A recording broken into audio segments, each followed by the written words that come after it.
Hello, good day. Thank you for giving me a chance to introduce myself to your family.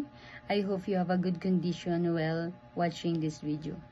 I'm Lovelyn Kelewag, 28 years old, married. I live in Bangar, La Union, Philippines.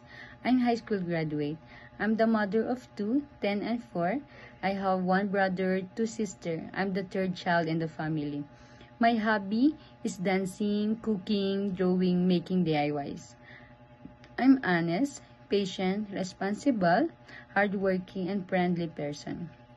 I work a domestic helper in Qatar for 2 years and 7 months with 6 members in the family, 2 adults, 4 kids, age 8, 6, 4, and 2. I'm the only one helper in the family. My duties there: cleaning the house, washing dishes, washing clothes, ironing, preparing kids go to school, preparing food in the family. My relationship to my past employer are good. I treated them as my own family, and I treated me as the one of their family.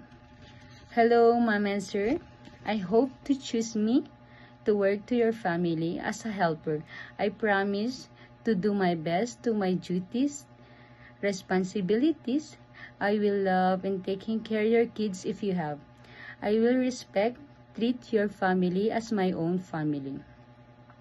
I will finish my contract, and I'm willing to renew as long as you want me. Take care. Thank you. God bless.